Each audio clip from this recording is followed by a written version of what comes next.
So I don't know about you guys, but I can't wear white. Like my wonderful late father, any time I wear white ends up being a disaster. So I've just stopped. There's no point. Stripes, like black and white stripes, that's fine. But all white or off white or a beautiful cream, maybe, I can't. And I have one white shirt that I was wearing today. It's one of my favorites. And it's like that sort of silky kind of material. And we sat down to dinner, had dinner, had some avocado because of course. And then like a half an hour later, I like pulled sort of at the front of my shirt, you know, because I ate too much and I need space. And the front of my shirt was like gooey. Like, oh no. Like what? And I pull my handbag and I am covered in green smeared avocado. I don't know how, but it's like full on like smeared on. And because it's like under my boobs, I can't see it. Like I can't see it from my perspective. I can't see it from my perspective. So I go in the mirror and it's literally like the whole bottom half. It almost looks like I took half of the avocado and just kind of like rubbed it across. So I just wanted to have like a little moment of silence for my final white shirt. It's getting bleached right now, but I don't think that's going to do anything. So have faith. Have some faith. I loved it. It treated me well, and now it's gone. You made avocado on toast, but like on yourself? Are you the bread? Yeah. Yeah. On accident? I have that with I don't normally wear white because I'm a goth, but I have it with new clothes.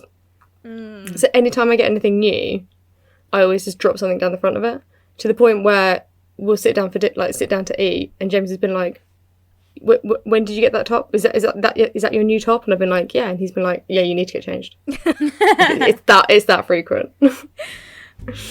Amazing.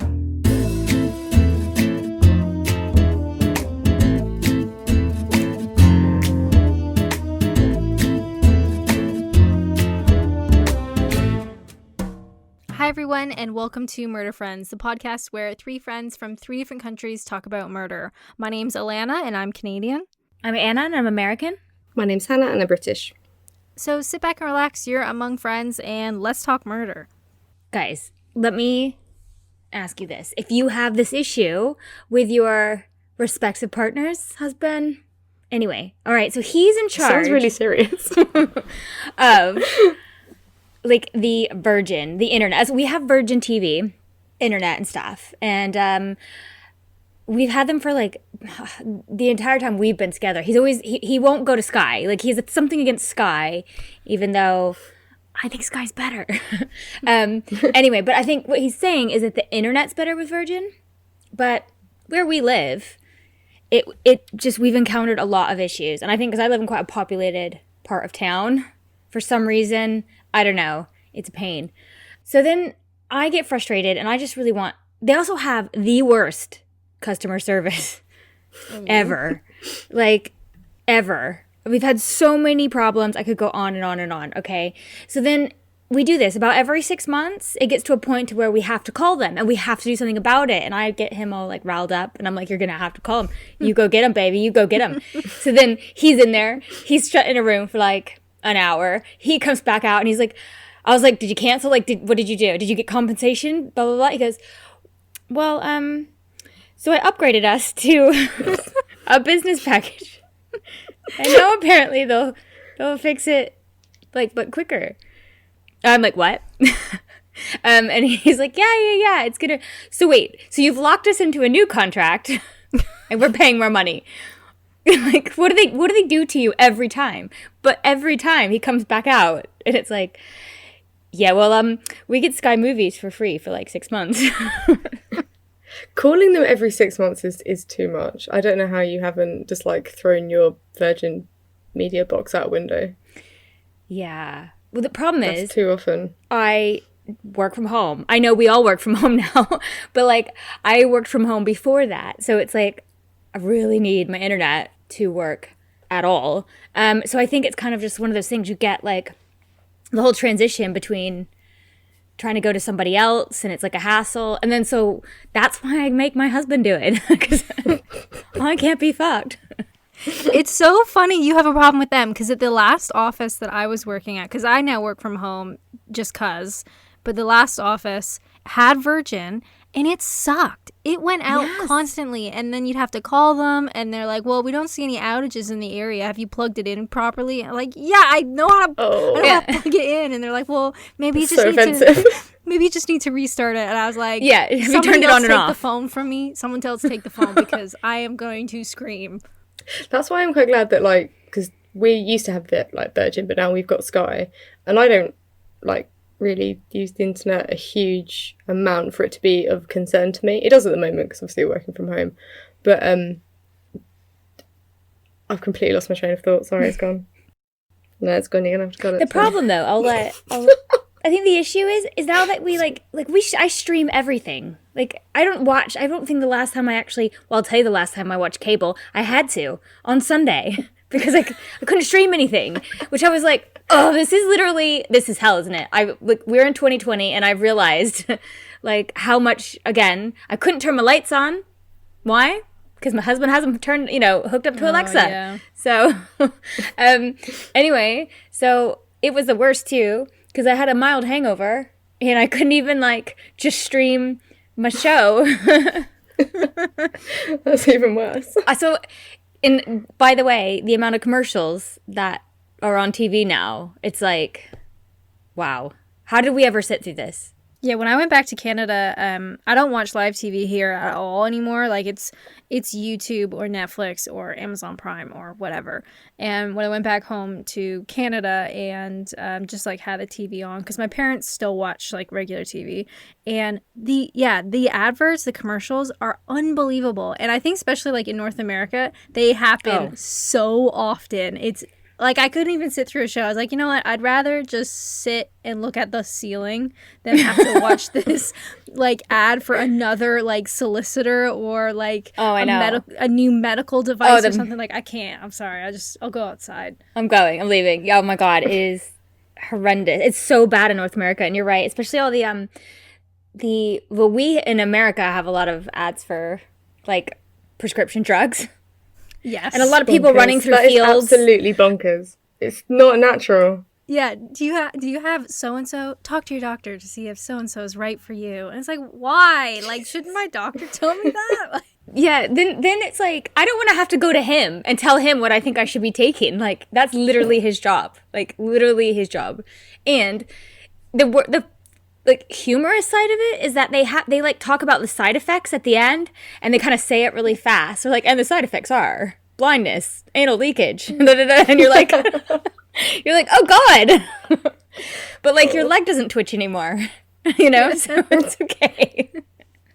I like how we went from internet problems to anal seepage. How? It's a real I mean, issue. how many minutes was that? Was that like a 6 minutes we went from internet issues?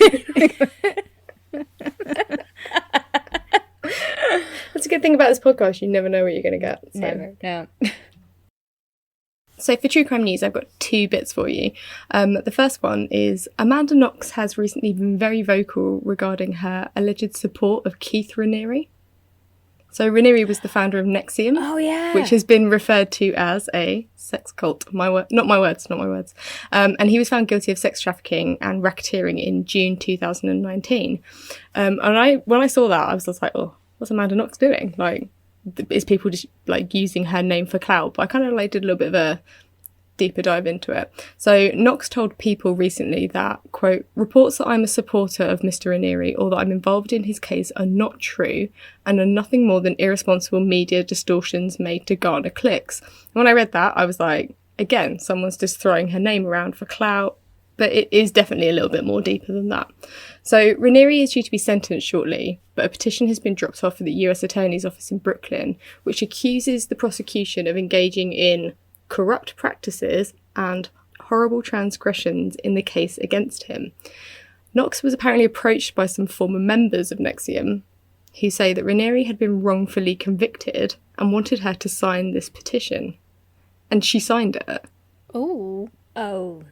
Because, quote, Violation of these practices would constitute prosecutorial misconduct, regardless of Mr. Ranieri's guilt or innocence. Like, I understand why she signed it. For her, a woman who was falsely accused of murder in Italy and spent 4 years in prison, and then was acquitted. And obviously she's very, very vocal about people being wrongfully convicted. I know, does she do work with the Innocence Project still? Or she used to? I don't know. Did I dream that? Yeah. Anyway, you know what she's like. She's very vocal about certain things.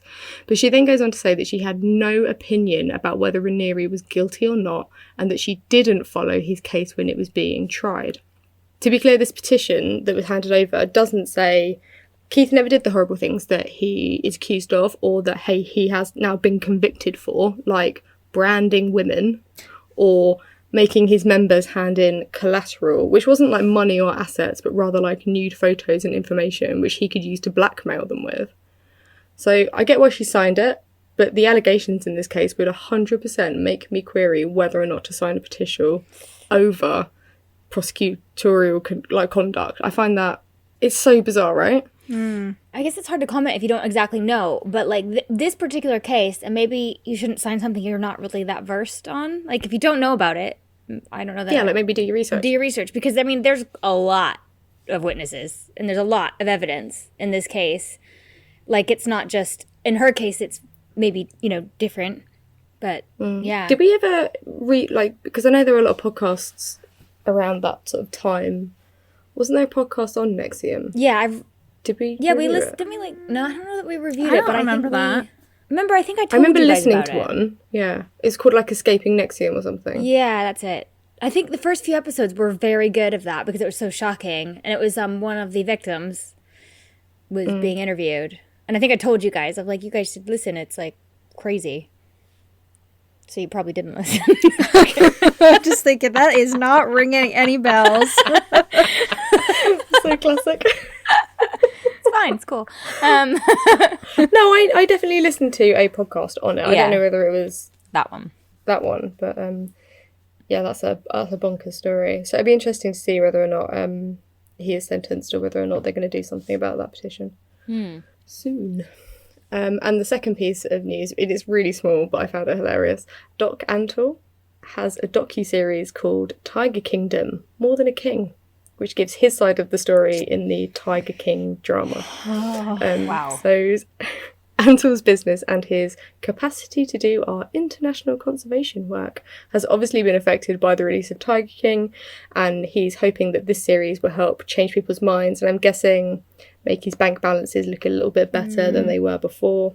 There is a trailer on tigerkingdom.tv, which I have watched probably 6 times, where he refers to Carol Baskin as a, quote, lying, cheating, roadkill eating, and then they mute out the next word, but I'm gonna hazard a guess and say that the whole quote was probably lying, cheating, roadkill eating bitch. We also see Antle's 3 girlfriends, which is mentioned, and I don't know whether I'll watch it, but this whole situation is a gift that keeps giving. Do you think he's like, it's like he's trying to get 15 more minutes tacking on to the whole... It's not like a documentary, it's a docu-series. It's a whole series. So this is docu-series. episodic. Jeez. And I think he's just trying to basically clear his name and Get some money. get the money. Yeah, allegedly. You could never have guessed how popular Tiger King was going to be. Like, I'm sure they had an idea that it was quite scandalous and it was really out there and had these crazy characters and stuff. But I remember back in that very innocent time, back in quarantine, the very beginning, and Tiger King just exploded. And then you see Carol Baskin on Dancing with the Stars. Like, who the fuck chose that? I mean, I'm not surprised. But now it just sort of feels like, okay, Tiger King has kind of died down.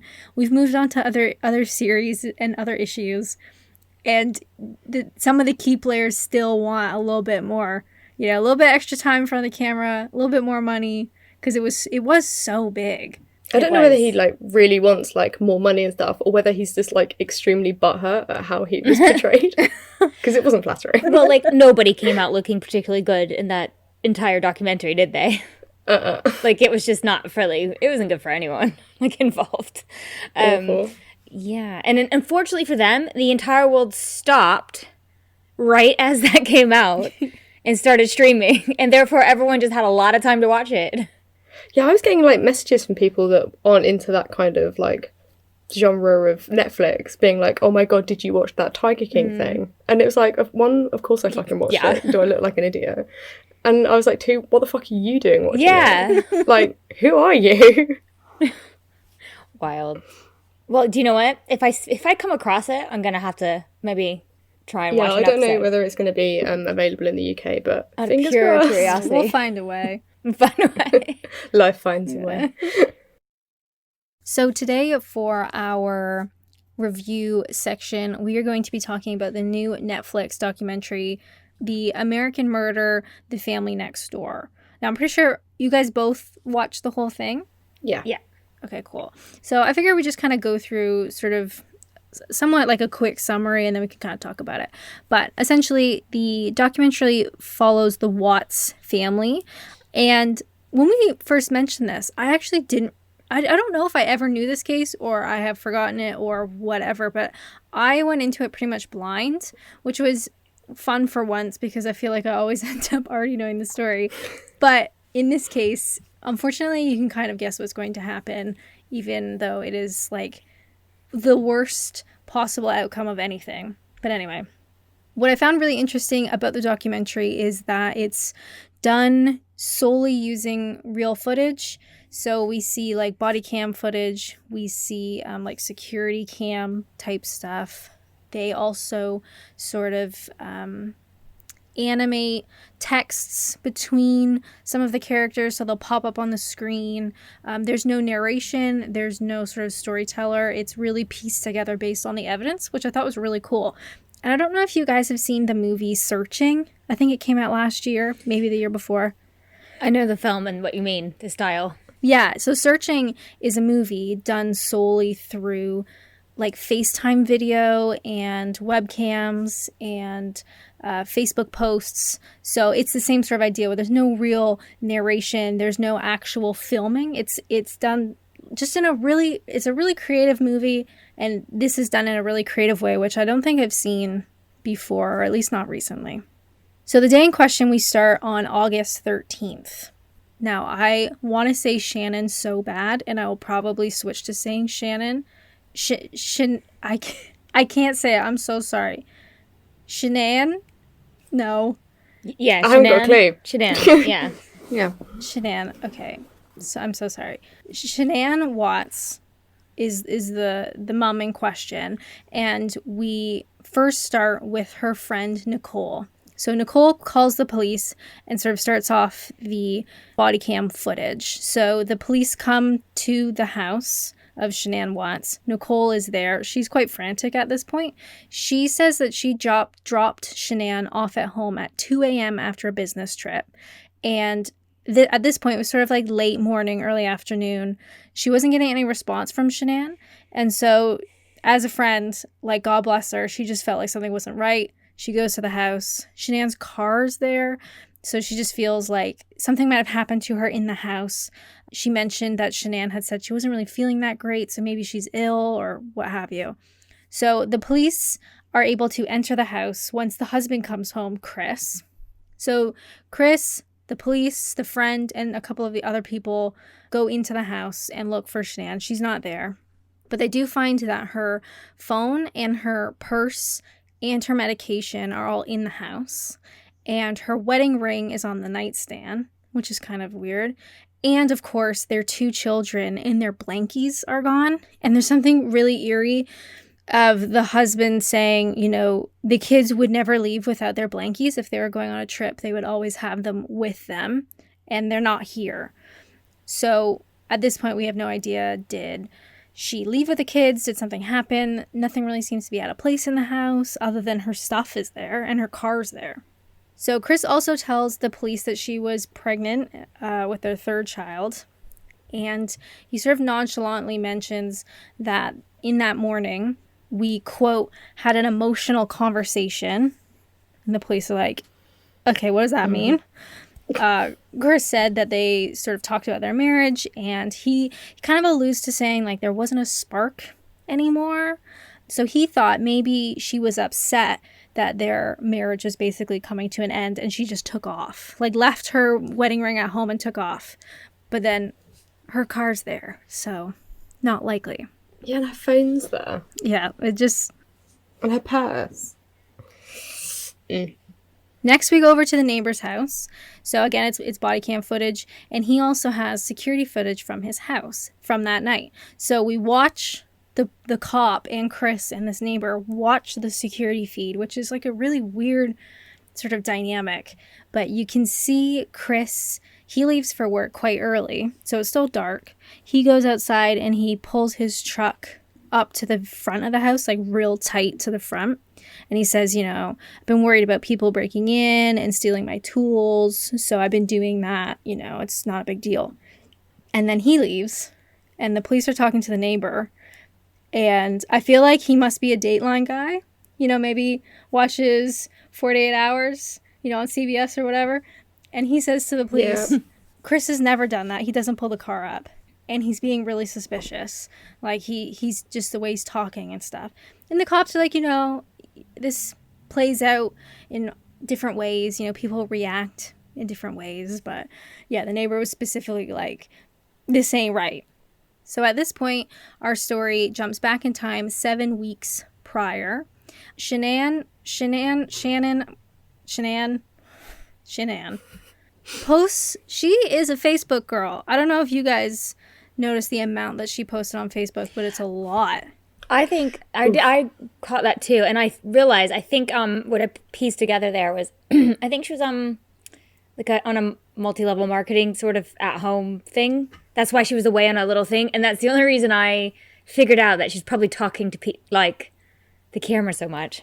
It's big in America, like big, and like girls from high school who try to hit you up. I don't know about Canada, but they try to hit you up and you're like DMs, like, we haven't talked in like 17 years, but like, no, I don't want one of your wax candles, whatever it is, your scent. I don't know. You want some essential oils? Yeah, essential oils or some leggings. What was that lipstick one? There was like a lipstick one as well. Oh, it's horrible.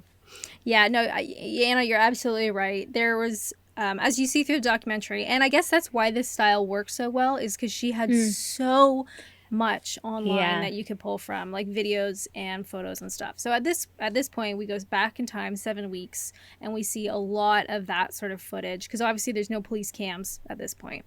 But the family goes on a trip to North Carolina without Chris. So Shanann, the two kids, go over to North Carolina.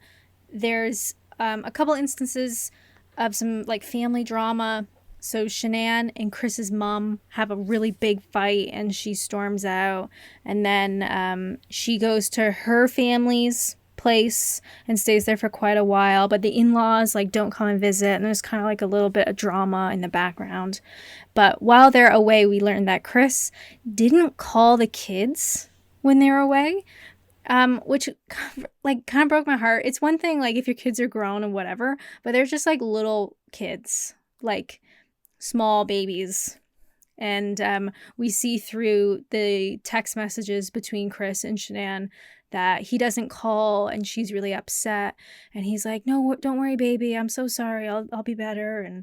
But there's a lot of like fighting between the texts, and we learned that Chris's family doesn't really like her, and they think that perhaps it's sort of like a dynamic where they think she took Chris away from the family and they moved out to Colorado, and she's quite demanding and bossy and they don't like her. And so there's more sort of family drama in the background. So the family's away. Chris is at home by himself.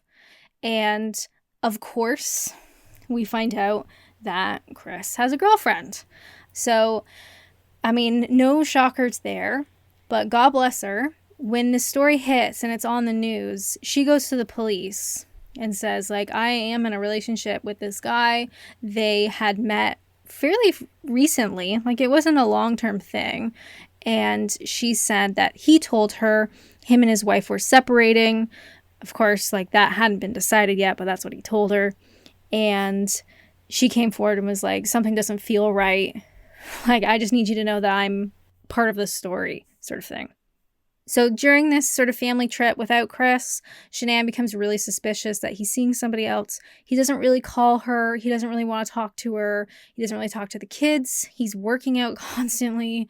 She says there's no intimacy, like, of any kind, and he won't explain why or what's going on. And so she feels like really shut out. And we see sort of text messages between her and some of her friends, sort of explaining her state of mind and that kind of stuff. And naturally, Chris gets taken to the police station, goes through some more questioning.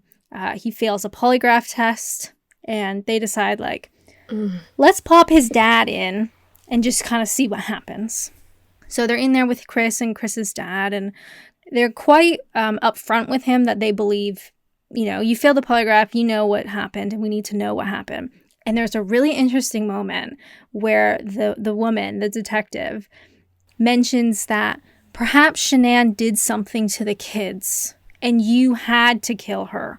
Maybe that was, maybe she hurt the kids and you were just protecting them and you had to kill her. So she sort of plants that idea and then leaves. And we're just sitting watching from, like, the little camera in the corner of the room.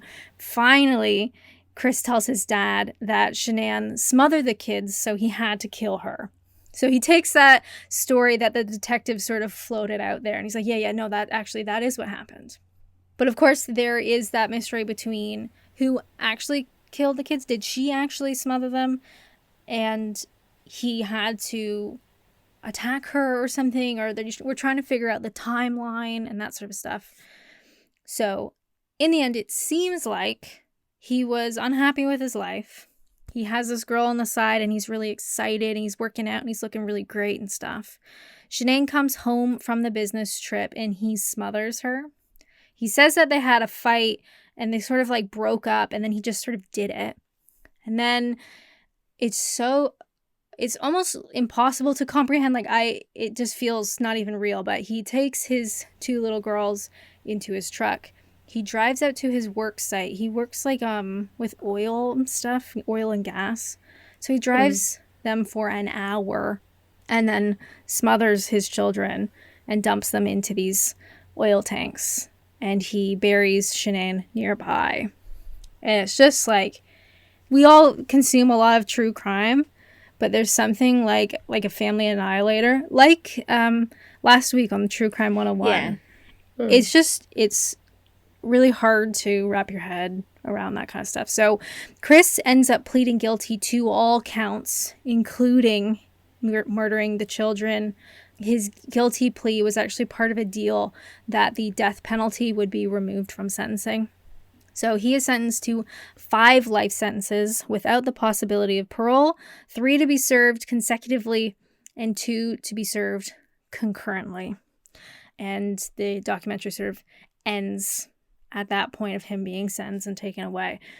Like I said, I can't really fathom, because it's done in such a way that there's no real theatrical kind of element. Like, it's really just like, this is the evidence and this is what he said and this is the footage. And it's just like, it's hard to get. Yeah, I think with it as well, it was because they used that real footage and the whole case kind of unfolded very, very quickly. Like, it was in a matter of days that he'd confessed to it, wasn't it, really? Yeah. Was it like 3? And I think, for like 3 or 4 days. It's crazy. But I think we hear in, like, true crime stories a lot, like, oh, the police attended the property.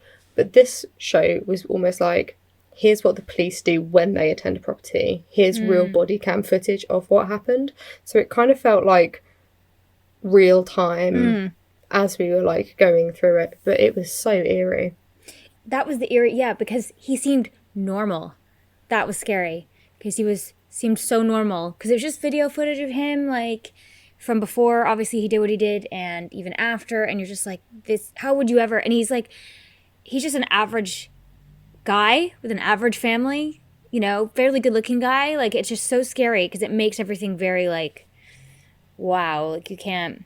Yeah, and it sort of glimpses some of the body cam footage at the beginning when he's walking around the house with the police and he's like, yeah, I don't know. Like, I don't know what happened. And you're watching it again, knowing that he had just killed his own children. And you're just like, it's like, I just get goosebumps now thinking about, like, he's so just normal and, like, pretending. It's just, so creepy. Yeah. Yeah, definitely. Oh, I have to say that female investigator was so badass. She was so good. Like it's one of the best investigators I've ever seen on camera like that. You know, you've seen courtroom like interrogation videos, and I thought she was very good. Like that was what a play. Like yeah, I loved her in that polygraph thing. yeah.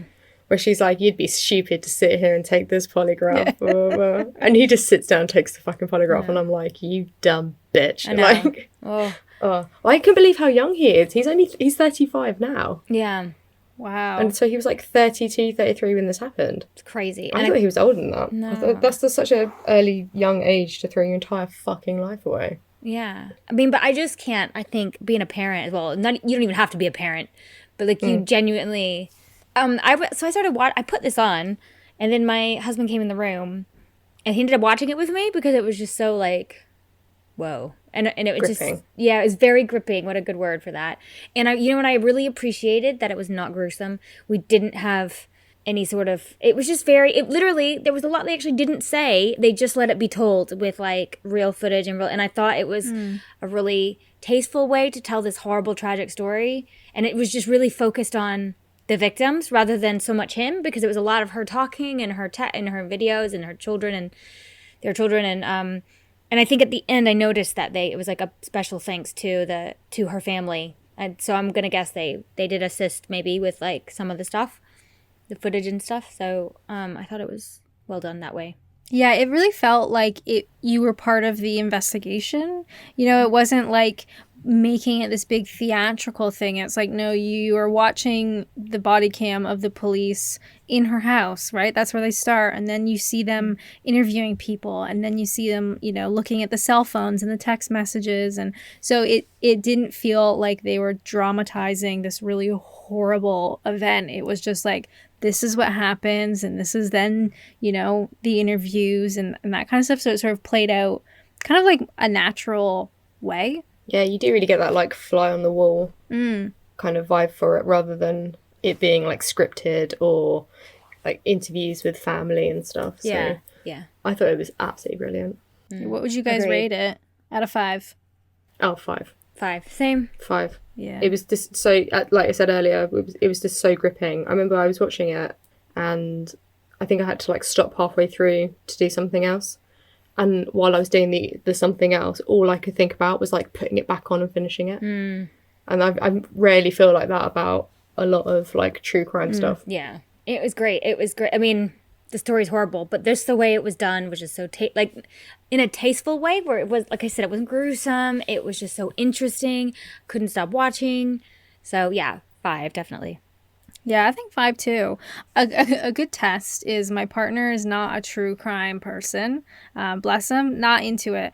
But I put this on, and he was sort of like doing stuff in the background, and he kind of comes over and he's sort of standing at the couch watching. And I was like, "Do you want to sit down? Like, you want to have a go at this?" He's like, "Oh, I don't know." I was like, "It's up to you." And then he ended up sitting and watching through the whole thing. So it's definitely done in a way that just is unique for this kind of stuff. We've watched a lot of true crime documentaries, and I find like this was a really interesting way to tell like the worst story imaginable, if that makes sense. But Yeah, it was really sympathetic, wasn't it?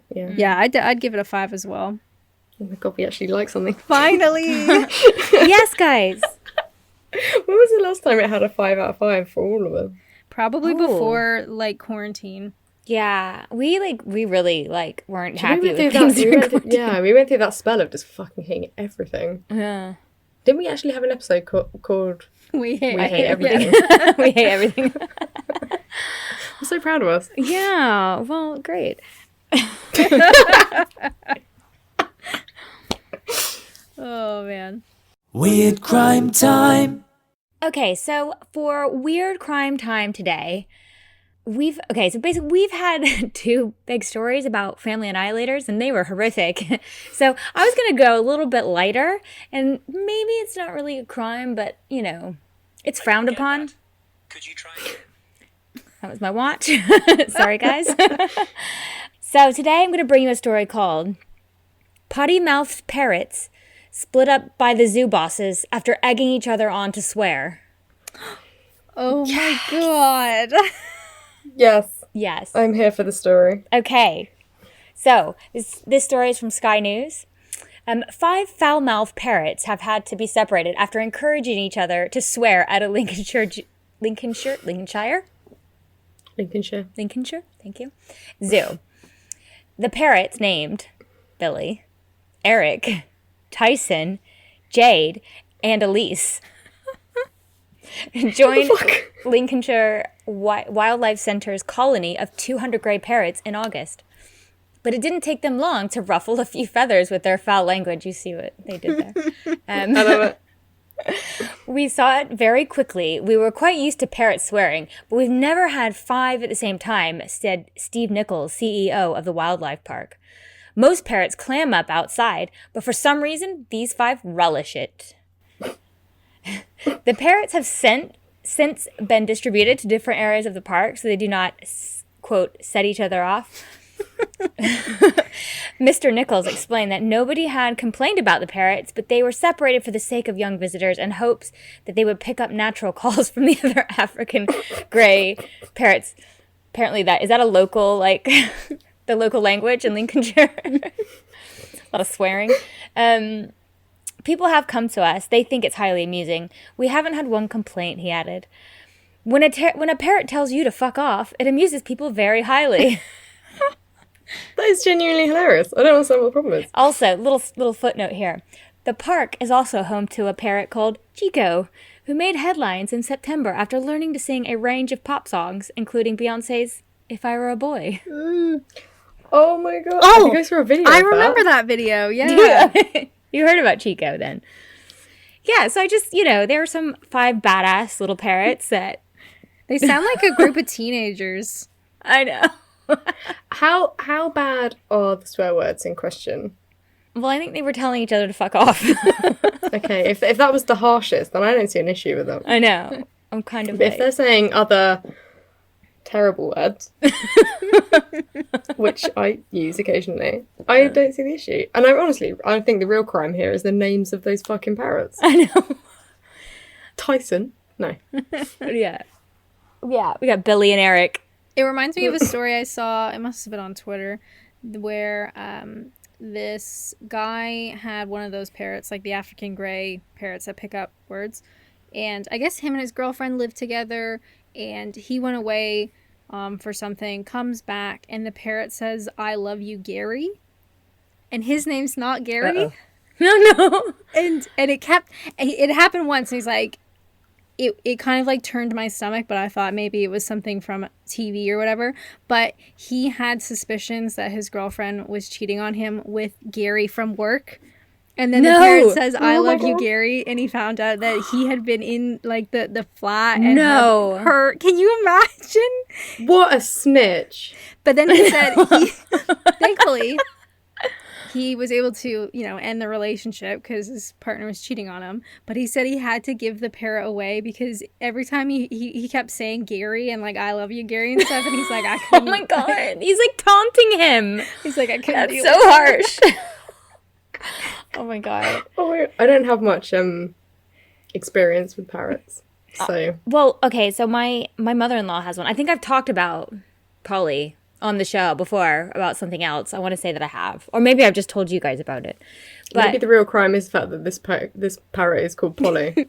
Do you know what? I agree with you. That's terrible. I know. It's very unimaginative, but it was actually my sister-in-law's son's parrot, but he like lives there now, my mother-in-law's house. And this is a few weeks ago, and when I saw this, it made me think of it, and I was like, oh. I was sitting in the front room where Polly lives, and I was by myself. I was actually doing some work, and I was just, hanging out, whatever, in the room on my own. All of a sudden, the parrot goes, titwank. Say titwank. What a British thing to say. Oh my God. And I was like, excuse me? Does it talk like regularly? Yeah, yeah. Oh, okay, He says it does a few things. He'll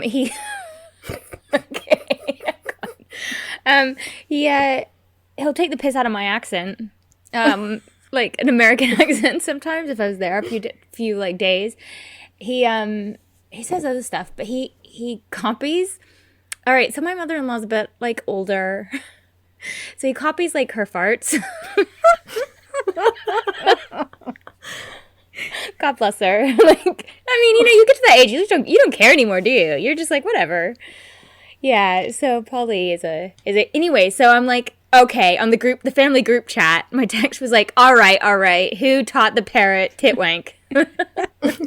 Fess up. I think it probably was my husband, although he denies it, but I have my suspicions. That's hilarious. Well, I think that's all we have for today. You can check out our website at murderfriends.com. You can see all our sources for our stories today. Email us at murderfriendspod@gmail.com. Follow us on Twitter at murderfriendspd, Instagram murderfriendspod, and we'll see you next time. Bye.